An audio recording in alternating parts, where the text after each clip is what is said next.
In this video, we are going to talk about what is the quality of our consciousness, of our relationships, or in other words, what is our intention behind our relationships. Let's ask ourselves, are we in this relationship because there is a true love, that we truly love that person? Or is there something more?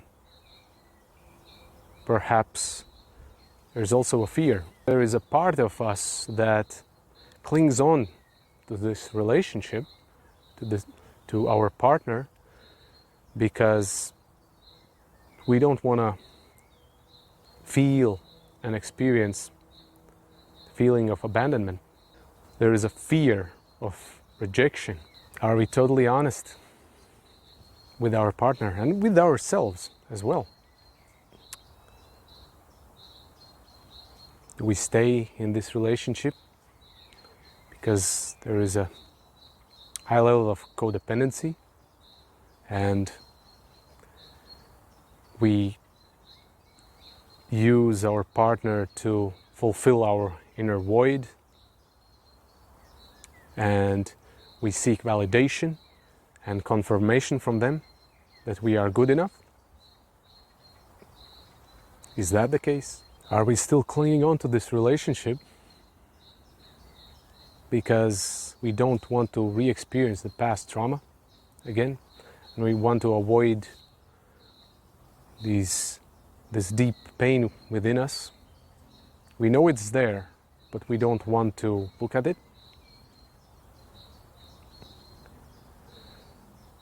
Are we scared to change something? Are we scared from change? And that's why we stay in this relationship, even though perhaps we know it's not very harmonious and there are signs of dysfunctionality. Another question for self-reflection is, are we just takers in this relationship? Meaning, we stay in this relationship so that we would feel, be, have, or do, which is indirect way of meeting our own needs, not directly, and that's a form of manipulation. Or are we giving freely in the framework of this relationship, from the feeling of our inner wholeness and abundance, without nothing in return, without any hidden expectation, without the attitude of I'm only doing this because I hope to gain XYZ. Is it there? Or is it not? Are we still operating from the old consciousness that thinks that we can only be fulfilled externally and we have nothing to do with our own inner power, and we only focus on that other person? Are we doing that? Are we giving to get? That's also forceful taking, and it's not receiving freely, allowing other to give freely without any hidden attachments. I remember when I was with my ex-partner, I was in this situation. I felt fear, I felt shame, I felt guilt, all of it at once, because at some moments I recognized that actually there is part of me that doesn't find her attractive or her certain qualities, and there was doubts that should I stay with her. But stronger than doubts were my fear, my shame, and my guilt, and especially fear of abandonment And that's why I decided to stay with her and not to tell her anything. And the thought of her finding out that I felt this way was terrifying me. Then she would find out that not just she but other people, how horrible person I was, you know, how terrible. And I didn't want to break her heart like that. And I didn't tell her that the strong reason for why I helped her with her business and why I stayed with her was that there was a deep inside a small boy, a wounded inner child that wanted to hang on no matter what and didn't want to leave. And yeah, I didn't have enough courage to tell her that. And it was difficult time. And now looking back at this situation retrospectively, I can see that I was basically holding her like a hostage. And it was coming from a place of scared kid inside. Now, from the more experienced perspective, I have compassion to my younger self who was in this state. But I also recognize that while I was in this state, I was also hurting my partner. And now I'm much more conscious and aware of the golden rule, which is do to others what you would want to receive in return, or do not to others what you wouldn't want to receive in return. So if I ask, would I want to stay, would I want for me when someone would stay with me in a relationship only because I was her only option, or that she was scared to leave? The answer is no. No. I wouldn't want anyone to be like a bondage to me and attached or chained to me. Of course not. Because I experienced similar situation. My current updated adult self would not want that. But I recognize that at that time, my wounded inner child did everything in its power to hold on, to grasp, and not to let go.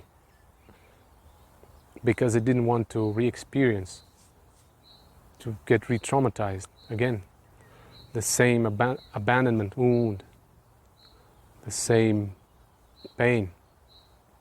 So I can understand that. I can relate that. And I have a compassion for that. Not just for myself, but for anyone who is feeling and experiencing the same type of emotions and situations. So if you are feeling like this, I know how it feels. And I send love and blessings to you. And I know there is also enough strength for you so that you can overcome this. Trust me. If we hold on to something, specific situation, a place, relationship, from the place of fear, what we basically do is we recreate the same dynamic, the same energy. Because we project from the fear, and the fear impacts how we make decisions, whether we make fear-based decision or love-based decision. So if we hold on from the place of fear, we only recreate more fear. And the paradox is that we try to avoid the trauma, yeah, but what actually happens is we unconsciously still recreate the trauma from the place of fear. Because when we act from fear, that's acting from trauma. Fear is closely connected to the sense of control. When we feel that we are not in control, we feel fear. We hold even tight on. It's like, I can't let go. And when we recreate this energy again and again and again, we delay the potential transformation for ourselves and also our partner. I understand we humans have been living in past a lot from this place of forceful change. Yeah, it's like only when we experienced unbearable levels of suffering and pain, only then that served us as a permission slip. Only then we made a decision, okay, no more, this is enough, it's too much, I'm changing now, I'm making a decision now to shift. And while that has been happening for all of us in the past, what I like about this time and age, according to Teal Swan, is we are now living under increased energy of pressure cooker, meaning the universe will no longer allow us to delay and procrastinate and be engaged with bullshit as much as we used to in the past. No more. No sir.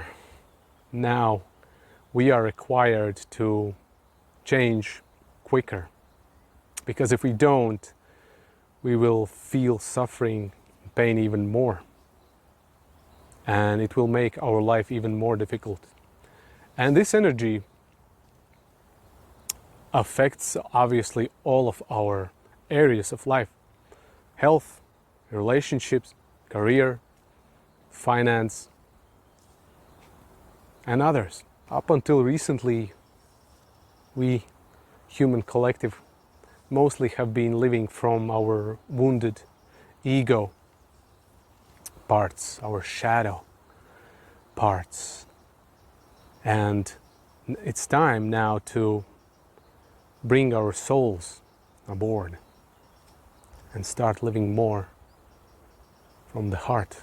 If you are feeling right now negative emotions like fear, anxiety, sadness, rage, grief, or some other emotions, good. I congratulate you. Why? Because you can't escape them. You can't run away from them. You've been doing that enough for most of your life. And where did that lead you? Where did that lead you? Not in the best place. So next time when you feel a negative emotion, don't run away. Stay with it. Look at it.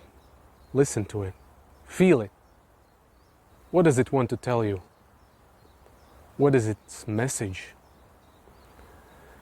What is the unmet need behind this feeling that is desperately trying to have your attention?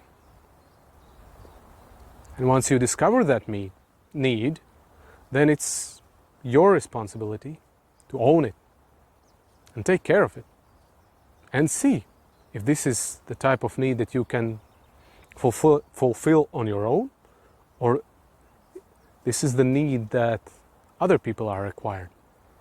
And you need to express it clearly and directly. The time where we solely rely on other people to feel fully complete is over. By that I mean excessively relying on others, like excessive codependency, by focusing to others and focusing on the external source of fulfillment. That time is over. Do you want a partner that is not needy, that has done work to feel as